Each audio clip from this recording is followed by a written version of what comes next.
그날 그는 제 뺨을 때렸습니다. 뺨을 맞았습니다. 말도 없이. 화면이 어둡게 시작되며 떨리는 목소리. 70평생을 살아오면서 내 새끼 손에 맞을 줄은 몰랐습니다. 잠시 정적 깊은 한숨. 그날도 평범한 저녁이었어요. 아들이 회사에서 돌아와 현관문을 쾅 닫는 소리가 들렸어요. 평소보다 조금 일찍 들어온 것 같아서 따뜻한 밥이라도 해드리려고 부엌으로 갔습니다. 하얀 국그릇에 갓 지은 밥을 정성스럽게 담고 미역국도 한 그릇 따라 놨어요. 철수야, 오늘 일찍 들어왔네. 밥 먹어라. 그저 그런 평범한 말이었어요. 30년 넘게 매일 했던 그런 말이었습니다. 그런데 엄마가 또 잔소리야? 그 말과 함께 날아온 손바닥이 내 뺨을 강타했습니다. 말도 없이 말이에요. 순간 시간이 멈춘 것 같았어요. 귀가 먹먹해지고 눈앞이 하얘졌어요. 뺨이 화끈거리면서 얼얼했어요. 아들이 내가 10달 품고 젖먹여 키우고 밤새 열날 때마다 간병했던 그 아이가 나를 때렸다는 게 믿어지지 않았어요. 거울을 보니 왼쪽 뺨이 빨갛게 부어 있었어요. 손가락 자국이 또렷했어요. 70년을 살면서 남편에게도 한 번 맞아본 적 없는 이 뺨을. 내 새끼가. 그날 밤 잠이 오지 않았어요. 뺨의 얼얼함보다 더 아픈 건 마음이었어요. 내가 뭘 잘못했을까? 그 같은 생각만 계속 맴돌았어요. 혹시 내가 정말 잔소리를 너무 많이 했나? 혹시 내가 너무 간섭했나? 다음 날 아침 아들은 아무 일 없었다는 듯 밥상에 앉았어요. 나는 어떻게 대해야 할지 모르겠더라고요. 그냥 조용히 밥을 차려줬어요. 말 한마디 하지 못했어요. 이부. 첫째 날의 얼얼한 얼굴보다 더 아팠던 건 첫 번째 뺨을 맞은 지 일주일이 지났어요. 붓기는 빠졌지만 마음의 상처는 더 깊어져만 갔어요. 엄마, 이 집이 누구 집인지 알아? 아들이 소파에 앉아 TV를 보며 던진 말이었어요. 나는 설거지를 하고 있었는데 그 말에 손이 멈췄어요. 철수야, 갑자기 왜 그런 소리를? 아, 진짜 답답해. 엄마는 여기 얹혀 사는 거라고. 내가 월세 내고 전기세 내고 다 내는 거라고. 그 말이 가슴에 못이 박히듯 아팠어요. 이 집은 우리가 함께 산 지 10년이 넘었어요. 남편이 돌아가시고 혼자 되니까 아들이 엄마 혼자 살면 위험하다며 함께 살자고 했던 거였어요. 그때는 정말 고마웠어요. 외로움도 달래주고 늙은 엄마를 챙겨주는 효자라고 생각했어요. 하지만 언제부터인가 달라지기 시작했어요. 작은 일에도 짜증을 내고 말투가 거칠어졌어요. 처음엔 회사 스트레스 때문이라고 생각했어요. 이해하려고 노력했어요. 엄마가 여기서 뭐 하는 일이 있어? 청소? 빨래? 그거 돈 되는 일이야? 설거지하던 그릇이 손에서 미끄러져 바닥에 떨어졌어요. 깨지는 소리가 집안을 울렸어요. 아들이 벌떡 일어나며 소리를 질렀어요. 봐, 또 사고 쳤잖아. 정말 조심성도 없어. 나는 얼른 바닥에 무릎을 꿇고 깨진 그릇 조각들을 주웠어요. 손가락에 베었는지 피가 났지만 그것보다 마음이 더 아팠어요. 내가 언제부터 이 집에서 눈치를 보며 살게 된 걸까요? 그날 밤 작은 방에 혼자 앉아 생각했어요. 첫째 날 뺨을 맞았을 때의 얼얼함보다 지금 이 순간이 더 아팠어요. 몸의 상처는 아물지만 마음의 상처는 매일 덧나고 있었어요. 내가 정말 짐이 된 건가? 내가 여기 있으면 안 되는 건가? 그런 생각들이 밤새 머릿속을 맴돌았어요. 아들을 키우느라 청춘을 다 바쳤는데 이제 와서 짐이라니. 이렇게 대접받으려고 아이를 키운 건 아니었는데. 3부. 엄마니까 참아야지는 틀렸습니다. 엄마는 원래 참는 거 아니야? 둘째 아들 영수가 전화로 한 말이었어요.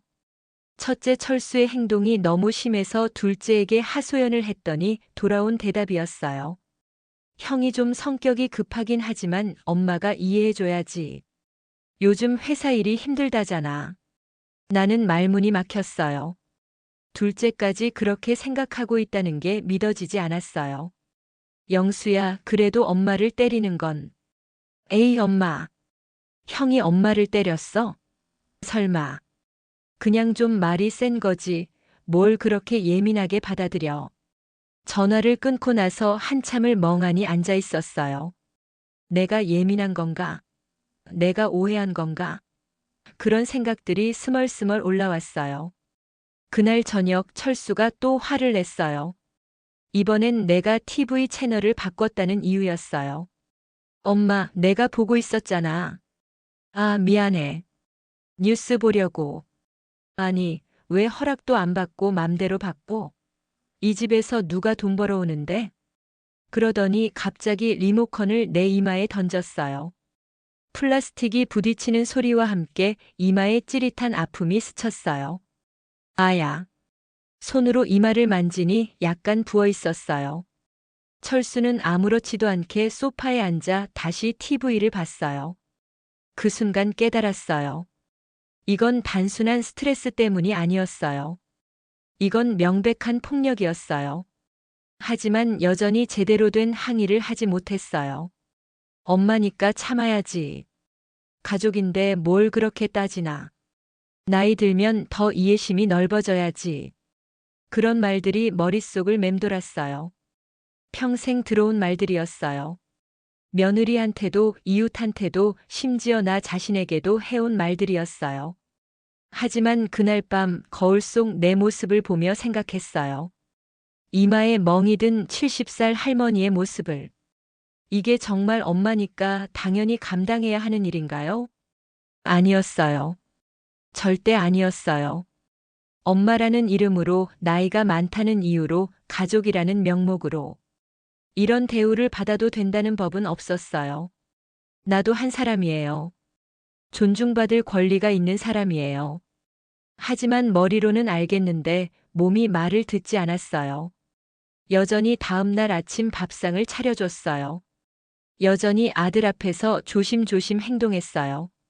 70년 동안 몸에 밴 습관을 하루아침에 바꾸기는 어려웠어요. 사부. 밥상이 엎어지고 내 마음도 무너졌습니다. 그날은 특별히 맛있는 저녁을 준비했어요. 철수가 좋아하는 갈비찜도 끓이고 시금치 나물도 무쳤어요. 어떻게든 아들의 마음을 돌려보고 싶었어요. 철수야, 밥 먹자. 갈비찜 했어. 갈비찜? 엄마, 요즘 고기값이 얼마인 줄 알아? 식탁에 앉자마자 던진 첫마디였어요. 그래도 나는 웃으며 밥그릇을 내밀었어요. 괜찮아. 가끔은 맛있는 것도 먹어야지. 가끔? 엄마가 돈 버는 것도 아니면서 가끔이 뭐야? 아들의 목소리가 점점 날카로워졌어요. 나는 조용히 반찬을 더 가져다 놨어요. 자극하지 않으려고 말없이 있었어요. 대답 없으면 더 짜증나. 엄마, 대답해봐. 엄마가 이 집에 얼마나 보탬이 돼? 철수야, 엄마가 청소하고 빨래하고. 그런 게 돈이 돼? 하루 종일 집에서 놀면서 밥만 축내고. 그 말에 가슴이 답답해졌어요. 하루 종일 논다고요? 새벽 5시에 일어나서 아들 출근 준비하고 집 청소하고 빨래하고 장 보고. 쉴 틈이 없는 하루를 보내는데. 그리고 이 갈비찜 맛없어. 짜. 실제로는 간이 딱 맞았어요. 평소 철수가 좋아하는 간으로 했어요. 하지만 트집을 잡고 싶었던 거예요. 그럼 다시 해줄게. 일어나려는 순간이었어요. 철수가 갑자기 밥상을 확 밀어버렸어요. 쨍그랑. 그릇들이 바닥에 떨어지며 깨지는 소리가 집안을 울렸어요. 갈비찜이 바닥에 흩어지고 밥알이 사방으로 튀었어요. 며칠 전부터 정성스럽게 준비한 음식들이 한순간에 바닥에 나뒹굴었어요. 이런 맛없는 걸 왜 만들어? 돈만 낭비하고. 나는 그 자리에 멈춰 서 있었어요. 바닥에 널린 음식들을 바라보며 마음이 무너졌어요. 밥상이 엎어지는 순간 내 마음도 함께 무너져 내렸어요. 무릎을 꿇고 바닥을 치우기 시작했어요. 갈비 한 점, 밥알 하나하나를 주우면서 눈물이 났어요. 이게 정말 내 인생인가 싶었어요. 빨리 치워. 지저분하게. 철수는 소파에 앉아 TV를 켰어요. 마치 아무 일도 없었다는 듯이요. 바닥을 치우는데 1시간이 걸렸어요. 기름 때문에 걸레질을 몇 번이나 해야 했어요.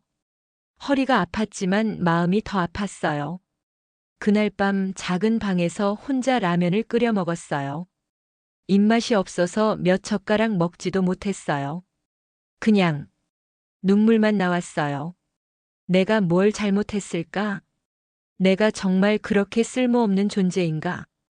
그런 생각들이 밤새 나를 괴롭혔어요. 엎어진 밥상처럼 내 자존감도 산산조각 났어요. 오부. 문소리만 나도 가슴이 뜁니다. 그 일이 있은 후부터 나는 완전히 달라졌어요. 아들이 집에 들어오는 소리만 들어도 가슴이 두근거렸어요.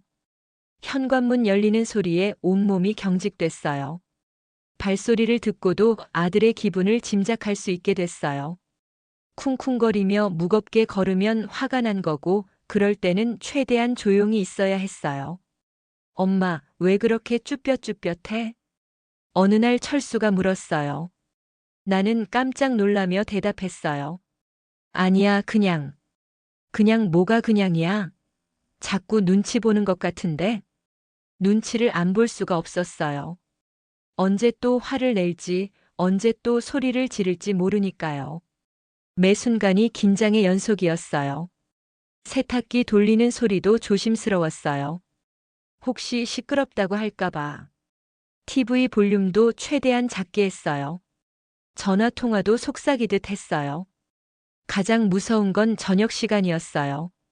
아들이 회사에서 힘든 일이 있었을 때 그 분노가 고스란히 나에게 향했거든요. 엄마, 오늘 뭐 했어? 청소하고, 빨래하고. 그게 다야? 하루 종일 그것만? 어떻게 대답해도 잘못된 대답이었어요. 많이 했다고 하면 그런 걸로 바쁘다고 하냐고 하고 적게 했다고 하면 하루 종일 뭐 했냐고 했어요. 문소리만 나도 심장이 뛰었어요. 냉장고 여는 소리, 화장실 가는 소리, 심지어 기침 소리까지도. 모든 소리가 나에게는 공포였어요. 잠들기 전에는 내일은 좀 나을까 하는 희망을 품었어요. 하지만 아침이 되면 또다시 그 긴장감이 시작됐어요. 어느 날은 너무 무서워서 옷장 안에 숨은 적도 있어요. 철수가 화를 내며 집안을 돌아다니는 소리가 들렸거든요. 70살이 되어서 옷장에 숨다니. 스스로도 우스웠지만 그게 유일한 피할 곳이었어요. 이웃들은 몰랐어요. 밖에서 보면 우리는 그저 함께 사는 모자였으니까요. 아들이 효자라고 생각하는 사람들도 많았어요. 요즘 같은 세상에 어머니를 모시고 산다니 대단하다는 말을 들을 때마다 씁쓸했어요. 밤에는 잠이 오지 않았어요. 혹시 또 화를 낼까봐, 혹시 또 무슨 일이 생길까봐. 매일 밤이 불안했어요. 문소리만 나도 가슴이 뛰는 집. 이게 정말 내가 살아야 할 곳인가 싶었어요. 6부. 내가 뭘 그렇게 잘못했을까? 밤마다 똑같은 생각이 머릿속을 맴돌았어요. 내가 뭘 그렇게 잘못했을까? 처음에는 정말 내 탓인 줄 알았어요. 내가 너무 간섭했나, 내가 너무 오래 살았나, 내가 너무 쓸모없나. 그런 생각들로 나 자신을 계속 책망했어요. 새벽 3시 잠이 오지 않아 부엌에 나가 물 한 잔을 마시다가 문득 생각했어요. 내가 철수를 어떻게 키웠는지를. 철수가 3살 때였어요. 열이 40도까지 올라서 병원의 응급실로 달려갔어요. 밤새 간병하면서 이마에 찬 수건을 수없이 갈아줬어요. 그때 철수가 얼마나 예뻤는지. 초등학교 때는 매일 도시락을 싸줬어요. 다른 아이들보다 반찬 하나라도 더 넣어주려고. 새벽에 일어나서 정성스럽게 만들었어요. 중학교 때 철수가 친구들과 싸워서 울면서 집에 온 적이 있어요. 그때 내가 뭐라고 했는지 기억나요? 괜찮다, 엄마가 있잖아. 세상이 다 등을 돌려도 엄마는 내 편이야. 고등학교 때는 대학 입시 때문에 스트레스 받는 철수를 위해 온갖 보양식을 해줬어요. 아침에는 미역국, 점심에는 도시락, 저녁에는 삼계탕. 내 몸이 힘들어도 아들을 위해서라면 뭐든 했어요. 군대 간 2년 동안은 편지를 얼마나 많이 보냈는지. 한 달에 2번씩은 면회를 갔어요. 추운 겨울에도 더운 여름에도 버스를 3번 갈아타고 가는 그 먼 길을. 결혼할 때도 마찬가지였어요. 예단 마련하려고 내가 아껴둔 돈을 다 썼어요. 신혼집 마련할 때도 보탬이 되려고. 정말 최선을 다했어요. 이혼하고 혼자 남았을 때도 내가 철수를 위로했어요. 괜찮다, 다시 시작하면 돼. 엄마가 있잖아. 그런데 내가 뭘 그렇게 잘못했다는 걸까요? 혹시 내가 너무 헌신했던 게 잘못이었나요? 혹시 내가 너무 희생했던 게 잘못이었나요? 아니면 내가 너무 오래 산 게 잘못인가요? 그날 밤 서랍 깊숙이 있던 철수 어릴 적 사진을 꺼내봤어요. 해맑게 웃고 있는 5살 철수. 그 아이가 지금의 철수와 같은 사람이라는 게 믿어지지 않았어요. 엄마 사랑해. 사진 속 철수가 그렇게 말하는 것 같았어요. 그때는 정말 순수했는데 언제부터 이렇게 변한 걸까요? 내 탓일까요? 내가 뭔가 잘못 키웠을까요? 아니면 세상이 철수를 이렇게 만든 걸까요? 새벽까지 그런 생각을 하다가 결론이 났어요. 내가 뭘 잘못했든 그것이 이런 대우를 받아도 된다는 이유는 될 수 없다는 것을. 나도 존중받을 권리가 있는 사람이라는 것을. 7부. 병원에서 넘어졌어요 라고 말했습니다. 그날은 평소보다 심했어요. 철수가 회사에서 큰 실수를 했다며 집에 와서 술을 마셨어요. 술 마신 철수는 더 위험했어요. 엄마, 왜 이렇게 집이 더러워? 별로 더럽지도 않았어요. 평소와 다름없이 깨끗했어요. 하지만 술에 취한 철수에게는 모든 게 마음에 들지 않았나 봐요. 미안해, 다시 청소할게. 다시. 처음부터 제대로 하지 그랬어. 그러더니 갑자기 내 어깨를 세게 밀었어요. 나는 균형을 잃고 뒤로 넘어졌어요. 등이 문틀에 부딪혔어요. 아야. 허리에 찌릿한 통증이 왔어요. 일어나려고 했는데 다리에 힘이 들어가지 않았어요. 엄마, 괜찮아? 순간 철수의 목소리가 당황한 것 같았어요. 하지만 이내 다시 퉁명스러워졌어요. 괜찮다고 하지 그래. 뭐 그런 거 가지고. 나는 겨우 일어나서 방으로 들어갔어요. 허리가 너무 아팠어요. 밤새 잠을 이루지 못했어요. 다음 날 아침 통증이 더 심해졌어요. 허리를 펼 수가 없었어요. 철수는 출근하면서 아무 말도 하지 않고 나갔어요. 오후가 되어서야 참을 수 없을 정도로 아파서 택시를 타고 병원에 갔어요. 어르신, 어떻게 다치셨어요? 의사 선생님이 물었어요. 순간 머릿속이 복잡해졌어요. 진실을 말해야 할까? 아들이 밀어서 넘어졌다고 말해야 할까? 하지만 말할 수가 없었어요. 넘어졌어요. 어디서 넘어지셨어요? 집에서. 미끄러져서. 거짓말이었어요. 하지만 진실을 말할 용기가 없었어요. 아들이 폭력을 휘둘렀다고 말하면 그 다음은 어떻게 될까? 더 큰 문제가 생기지 않을까? 다행히 골절은 아니고 타박상이네요. 며칠 안정을 취하시면 나아질 거예요. 파스를 받아들고 집으로 돌아왔어요. 철수는 저녁 늦게 들어와서 물었어요. 엄마, 병원 갔다 왔어? 응, 허리가 아파서. 뭐래? 넘어져서 다쳤다고 하더라. 철수는 아무 말 없이 자기 방으로 들어갔어요. 미안하다는 말 한마디 없었어요. 그날 밤 파스를 붙이고 누워있으면서 생각했어요. 내가 왜 거짓말을 했을까? 왜 진실을 말하지 못했을까? 무서웠어요. 진실을 말하면 더 큰 일이 생길 것 같았어요. 아들이 더 화를 낼 것 같았어요. 그리고 창피했어요. 70살이 되어서 자식에게 맞는다는 걸 남에게 말한다는 게 넘어졌어요. 그 한마디 거짓말이 얼마나 많은 것을 숨기고 있는지 의사 선생님은 모르실 거예요. 그 뒤에 숨겨진 진실을, 아들의 폭력을, 내 고통을. 며칠 후 같은 동네 할머니를 만났어요. 어머, 허리는 좀 어때? 응, 많이 나아졌어. 그래도 조심해야 돼. 나이 들면 한 번 다치면 회복이 어려워. 맞아. 할머니는 내가 넘어져서 다쳤다고 알고 있었어요. 모든 사람들이 그렇게 알고 있었어요. 진실을 아는 건 나와 철수뿐이었어요. 그때 깨달았어요. 이렇게 숨기고 있으면 이런 일이 계속 반복될 거라는 걸. 아무도 나를 도와줄 수 없다는 걸. 하지만 여전히 말할 수 없었어요. 너무 무서웠어요. 8부.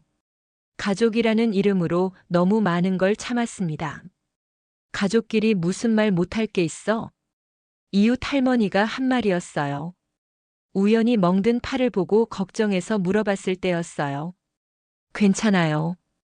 그냥 부딪혀서. 또 거짓말이었어요. 사흘 전 철수가 화가 나서 내 팔을 꽉 잡았거든요. 손톱 자국까지 났는데. 그래도 조심해. 나이 들면 살같이 약해져서 쉽게 멍들어. 할머니는 그냥 그렇게 생각하고 가셨어요. 나는 혼자 남아서 생각했어요. 정말 가족끼리 무슨 말 못할 게 있을까? 하지만 현실은 달랐어요. 가족이라는 이름으로 너무 많은 걸 참아왔어요. 철수가 처음 손을 댄 날 나는 생각했어요. 한 번뿐일 거야. 스트레스 때문일 거야. 두 번째 때는 생각했어요. 가족인데 이런 일로 크게 만들 필요 없어. 세 번째 때는 생각했어요. 내가 참으면 되는 일이야. 그렇게 참고 또 참았어요. 가족이니까, 내가 엄마니까, 나이가 많으니까. 온갖 이유를 만들어가며 참았어요. 엄마는 항상 이해심이 많으셔서. 둘째 영수가 가끔 전화로 하는 말이었어요. 이해심이 많은 게 아니라 참을 수밖에 없었던 거였어요. 가족이라는 이름 뒤에 숨어서 철수는 점점 더 심해졌어요. 처음엔 말로만 하던 게 밀치고 던지고 때리는 것까지 선을 넘었어요. 엄마, 내가 나쁜 아들이야? 어느 날 철수가 물었어요. 술에 취해서였어요. 아니야. 그럼 왜 맨날 나한테 잔소리야? 잔소리가 아니었어요. 그냥 평범한 대화였어요. 밥 먹어라, 옷 따뜻하게 입어라, 조심해서 다녀와라. 그런 당연한 말들이었어요. 나도 힘들다고. 회사에서도 힘들고 집에 와서도 엄마 눈치 보고. 언제까지 이래야 해? 나는 아무 말도 할 수 없었어요. 내가 눈치를 주고 있다고 생각하고 있었던 거예요. 그날 밤 혼자 생각했어요. 정말 내가 잘못하고 있는 걸까? 정말 내가 철수에게 부담을 주고 있는 걸까? 하지만 곰곰 생각해 보니 아니었어요. 나는 그저 평범한 엄마였어요. 자식을 걱정하는 평범한 엄마였어요. 가족이라는 이름으로 참아온 것들을 하나하나 떠올려 봤어요. 매일 당하는 모욕적인 말들, 이유 없이 던져지는 물건들, 갑작스런 폭력들, 끝없는 비난들. 이 모든 게 정말 가족이라는 이름으로 당연히 받아들여야 하는 걸까? 아니었어요. 절대 아니었어요. 가족이어도 엄마와 아들이어도 이런 대우를 받아서는 안 되는 거였어요. 나도 한 사람으로서 존중받을 권리가 있는 거였어요. 그때서야 깨달았어요. 내가 너무 많은 걸 참아왔다는 것을. 가족이라는 이름에 속아서. 9부. 이젠 누군가 말해야 할 때입니다. 엔딩. 그날 아침 철수가 또 화를 냈어요. 이번엔 내가 빨래를 늦게 해서라는 이유였어요. 엄마, 내 셔츠가 왜 아직도 안 마른 거야? 미안해, 어제 비가 와서. 변명하지 마. 맨날 변명만 해. 그러더니 갑자기 내 뺨을 때렸어요. 또 한 번. 그 익숙한 아픔이 왔어요. 하지만 이번엔 달랐어요. 뺨의 아픔보다 마음속에서 무언가가 폭발했어요. 안 돼. 작은 목소리였지만 확실한 목소리였어요. 뭐? 철수가 놀란 듯 물었어요. 안 돼. 이건 안 돼. 엄마가 지금 뭐 하는 거야? 이건 잘못된 거야. 아무리 내가 내 아들이어도, 아무리 내가 내 엄마여도 이렇게 하면 안 돼. 철수는 당황한 듯 보였어요. 평생 순종적이었던 엄마가 처음으로 반항하는 모습에. 엄마, 갑자기 왜 그래? 갑자기가 아니야. 너무 오래 참았어. 너무 오래. 그날 나는 처음으로 밖으로 나갔어요. 동네 주민센터로 갔어요. 떨리는 손으로 상담 신청서를 작성했어요. 어르신, 어떤 일로 오셨어요? 상담사 선생님이 물었어요. 한참을 망설였어요. 그리고 진실을 말했어요. 아들이 저를 때려요. 그 한마디를 하는데 얼마나 큰 용기가 필요했는지. 하지만 말하고 나니 조금 후련했어요. 언제부터 그랬나요? 한 6개월 정도 전부터요. 다른 가족분들은 아시나요? 둘째 아들이 있는데 믿지 않을 것 같아요. 상담사 선생님은 내 말을 끝까지 들어주셨어요. 중간에 끊지 않고 판단하지 않고 그냥 들어주셨어요. 어르신이 잘못하신 게 아니에요. 아무리 가족이어도, 아무리 부모와 자식 사이라도 폭력은 정당화될 수 없어요. 그 말을 듣는 순간 눈물이 쏟아졌어요. 그동안 혼자 짊어지고 있던 죄책감이 조금씩 사라지는 것 같았어요. 이제 어떻게 해야 할까요? 천천히 해결해 나가면 돼요. 혼자가 아니에요. 집으로 돌아가는 길 마음이 조금 가벼워졌어요. 아직 해결된 건 아무것도 없었지만 누군가에게 말했다는 것만으로도 큰 변화였어요. 철수는 저녁에 들어와서 물었어요. 엄마, 오늘 어디 갔다 왔어? 응, 잠깐 밖에. 예전 같으면 거기서 끝났을 거예요. 하지만 이번엔 달랐어요. 철수야, 우리 대화 좀 하자. 갑자기 뭔 대화? 우리 사이에 대해서, 앞으로 어떻게 살아갈지에 대해서. 처음으로 내가 먼저 대화를 제안했어요. 처음으로 내 목소리를 낸 거예요. 이 영상을 보고 계신 여러분, 혹시 비슷한 상황에 계신다면 혼자 참지 마세요. 가족이라는 이름으로, 나이가 많다는 이유로, 어떤 이유로든 폭력은 정당화될 수 없어요. 노인학대 신고전화 1577-1389로 언제든 연락하세요. 또는 가까운 주민센터, 경찰서에 도움을 요청하세요. 당신은 혼자가 아닙니다. 당신도 존중받을 권리가 있는 소중한 사람이에요. 더 늦기 전에 누군가에게 말하세요. 그것이 변화의 첫걸음이에요. 화면이 서서히 어두워지며 여러분도 용기 내세요.